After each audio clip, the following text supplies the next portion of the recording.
เจ้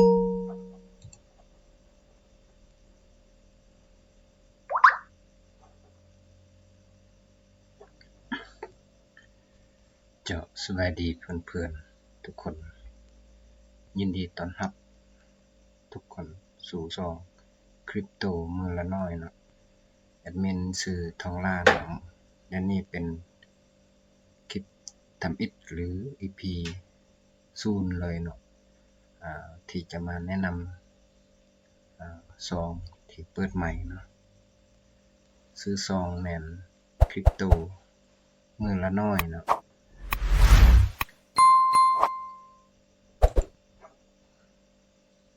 คริปโตมือละน้อยเนาะตัวนี้จะเป็นภาษาอังกฤษเนาะแต่ว่าเป็นมือละน้อยจังซี่เนาะแล้วก็จะมีภาพแบบนี้เนาะครับเจ้าจะใส่เป็นภาษาไทยได้เนาะเห็นรูปคริปโตมือละนิดเนาะตัวคริปโตมือละน้อยนี่นะ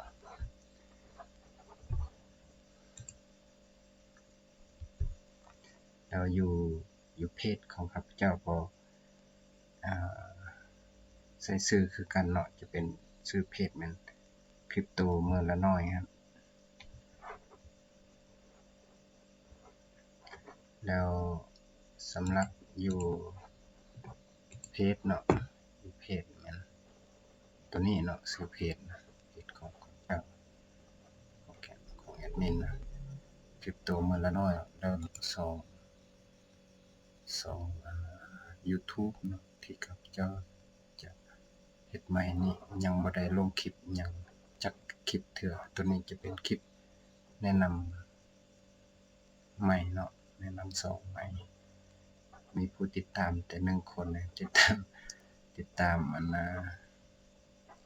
ซื้อซองนี่เนาะติดตามซองแต่ยังบ่ได้มี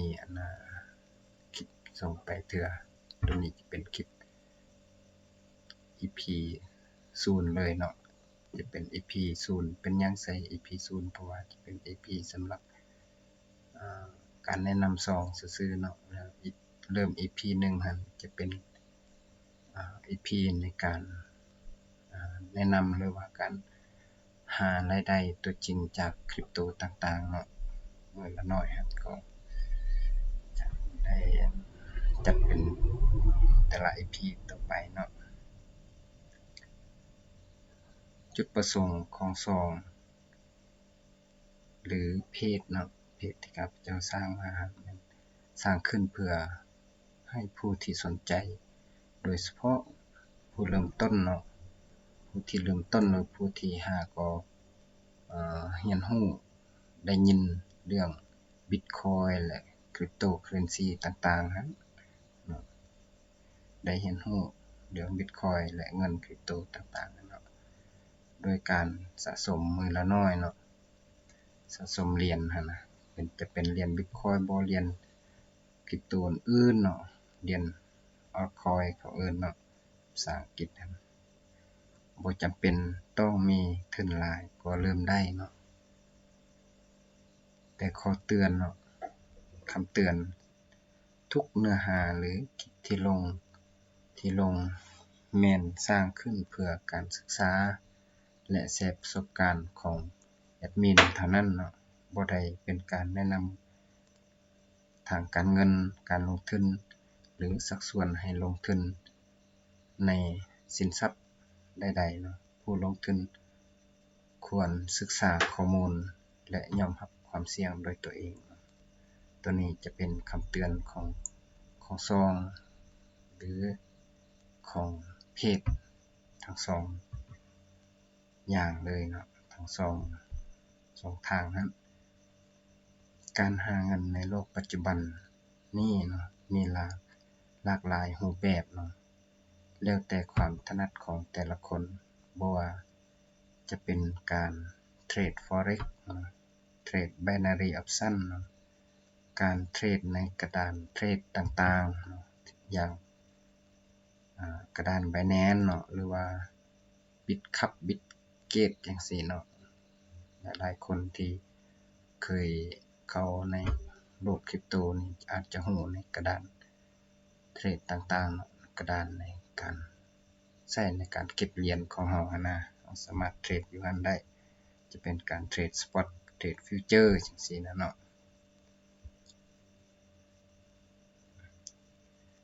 หรือการขายเครื่องออนไลน์อื่นๆล้วนแต่เป็นการหาเงินจากโลกออนไลน์ในปัจจุบันเนาะอยู่เรือนก็หาเงินได้คือกันเนาะแล้วแต่ว่าเราจะมีความรู้ความถนัดด้านใดแล้วเราก็ไปศึกษาแล้วก็ลองถูกลองผิดเนาะลองถูกลองผิดเรียนรู้ประสบการณ์หั่นจนกว่าเราจะรู้ว่าเราถนัดด้านใดแล้วเราค่อยเลือกมาเป็นระบบของตนเองมาเป็นวิธีการของตนเองในการหาเงินเนาะหาเงินจะได้หลายได้น้อยหั่นมันก็ขึ้นกับความรู้ของเราขึ้นกับระบบของเราหรือวิธีการของเราหั่นเนาะแต่ว่าทุกการลงทุนก็มีความเสี่ยงหั่นแหละถ้าเราบ่เสี่ยงเราก็จะบ่ได้หยังแม่นบ่เราก็ต้องยอมรับความเสี่ยงเท่าที่เราจะยอมเสียเงินนั้นได้เนาะแล้วเงินที่เราจะนำมาลงทุนนี่เราต้องยอมรับเนาะว่าเสียแล้วก็เสียเลยเนาะบ่เดือดร้อนกับชีวิตประจำวันของเราหั้นนะแต่ทุกอย่างเวลาเสียเราก็มันมีเหตุมีผลมันเนาะมันเสียย้อนหยังเราก็ต้องได้ศึกษาเรียนรู้ข้อผิดพลาดนั้นแล้วก็มาปรับปรุงแก้ไขเนาะ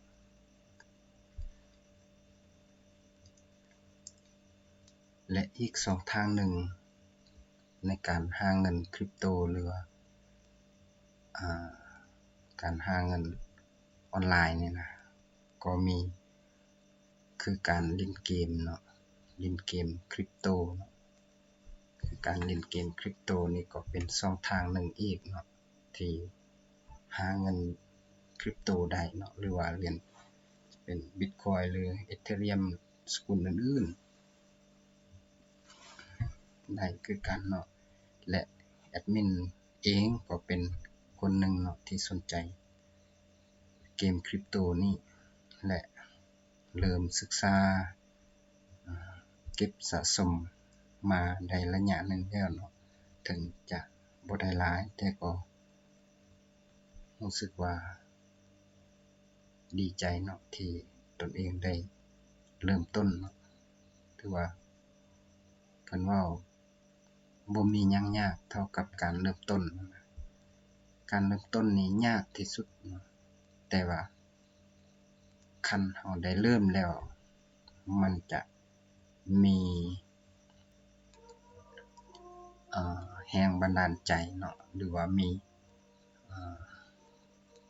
ความภูมิใจในตัวเนาะแล้วจะเฮ็ดให้เราหั่นมักฮักในสิ่งที่เราเฮ็ดหั่นเนาะถ้าเราได้เริ่มลงมือหั่นคือกับการเก็บเงินนี่แหละหรือว่าเก็บคริปโตนี่แหละเราเก็บมือทำอิฐหั่นได้จักเหรียญมันก็ถือว่าน้อยแต่ว่าเราเก็บไปใช้เวลาไปเดือนหนึ่ง2เดือนหั่นมันจะค่อยเพิ่มขึ้นค่อยเพิ่มขึ้นนั่นน่ะระยะสั้นนี่มันจะบ่เห็นผลเนาะแต่ว่าระยะยาวนี่มันจะเฮ็ดให้เราหั่นมีความภาคภูมิใจในตัวเองที่เราเฮ็ดได้เนาะคือแอดมินนี่ทุกมื้อนี่เงินสิจ่ายออกหั่นมันยังคิดเสียดายนะสิจ่ายใช้จ่ายอันนั้นอันนี้หั่นได้แล้วก็คิดอยากมาซื้อคริปโตหรือซื้อบิตคอยน์ซื้อเหรียญต่างๆหั่นมามาออมหั้นนะมาเก็บออมคือเราฝากเงินธนาคารหั่นแหละได้แล้วก็ไปฝากแต่อันนี้เราเป็นการซื้อเนาะซื้อออมหั่นออมเป็นคริปโตหั่นแต่ว่าเรื่องว่าคริปโตบิตคอยน์หรือว่าเหรียญอื่นมันจะมีอนาคตแนวใดราคาเท่าใดเราบ่รู้อันนี้เนาะเราคาดการณ์บ่รู้บ่ได้เนาะมีแต่เก็บไปหั่นแหละ คือเฮาเก็บสะสมคำหั่นแหละซื้อคำอยู่ในแอปหั่นแหละเฮาบ่ฮู้ว่ามันสิขึ้นจิลงแนวใดเฮาเบิ่งระยะยาวเนาะ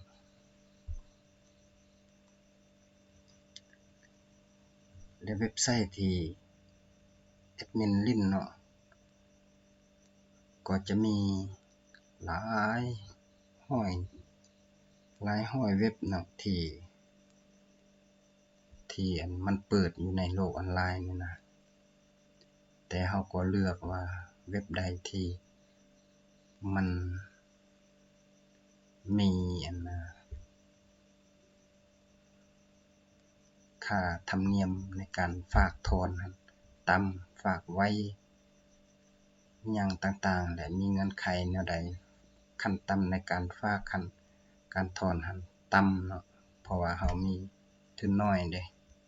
สมมุติว่าเว็บหนึ่งถอนขั้นต่ำนี่50เหรียญสิเฮาก็กว่าเฮาจะหรือว่าปั้นพอร์ตของเฮานะสะสมเหรียญของเฮาจนฮอด50เหรียญแล้วเฮาจึงจะถอนได้หั่นนะมันก็ใช้เวลาหลายเนาะเวลาหลายแต่และอันนึงเฮาก็เสี่ยงที่เฮาจะเสียเงินนั่นก่อนที่เฮาจะถึงยอดถอนหั่นเนาะจึงควรเลือกว่าเว็บใดที่ขั้นต่ำในการถอนหั่นมันน้อยเนาะสมมุติว่า2เหรียญบ่3เหรียญ5เหรียญ10เหรียญจังซี่เฮาก็เลือกเนาะแล้วเว็บไซต์ที่แอดมินลิ้นเนาะผ่านมาก็จะมีเว็บไซต์ตัวนี้เนาะเว็บไซต์บ่เป็ดนี้ที่แอดมินเคยโพสต์อยู่เพจเนาะผ่านมาก็ไปค้นหาอยู่ชื่อเพจเนาะคริปโตเมืองละน้อยก็จะเห็นเนาะตัวนี้เรียน Bitcoin อันนี้เป็นเว็บอันดับ1ที่แอดมินเล่นเนาะนี่ตัวนี้ก็โชว์ให้เบิ่งว่าปันจาก 0.001 BTC หรือว่า 1,000 Satoshi เนาะแล้วก็ปั้นมาเป็น 2,850 Satoshi นี่กำไรทบครึ่งพุ่นแหละเนาะทบครึ่งนี่ตัวนี้เป็น 2,850 อันนี้ก็ 1,849 ก็เท่ากับ50นั่นแหละก็ถือว่าเป็นตัวนี้จาก 1,000 เป็น 1,800 นี้เนาะแล้วอีกเว็บหนึ่งนั่นก็จะแม่นเว็บตัวนี้เนาะ Paradise แล้วก็ Sigodai นี่เนาะ Paradise นี่แต่2เว็บนี้แอดมินบ่ค่อยลิ้นปานใดแต่ก็อยู่ในเว็บไซต์ที่ลิ้นอยู่เนาะผ่านมาแต่ว่าบ่ได้ลิ้นปานใดมีแต่เว็บตัวนี้เว็บบ่เป็ดตัวนี้ที่แอดมินลิ้นทุกมื้อนี้เนาะ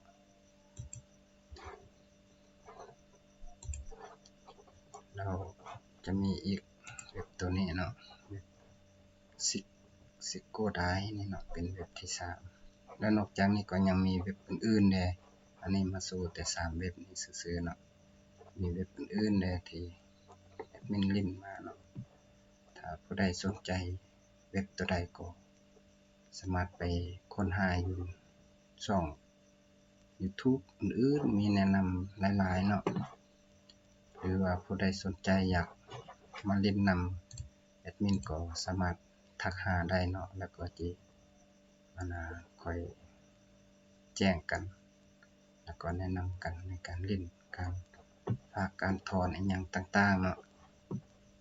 สำหรับการฝากนี่มันจะฝากจาก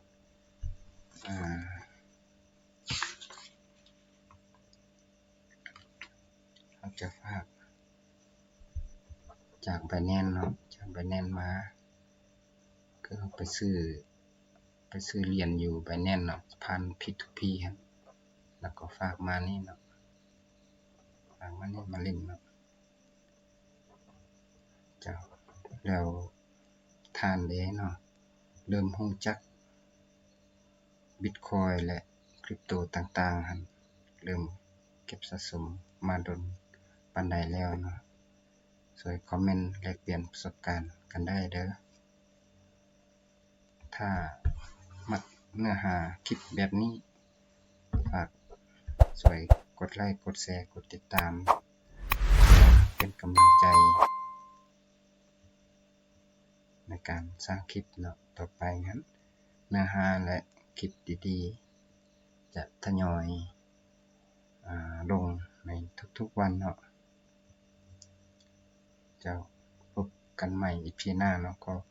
ขอบใจที่ติดตามรับชมจนจบเนาะขอให้ท่านโชคดีมีเงินใช้ทุกท่านเนาะขอบใจ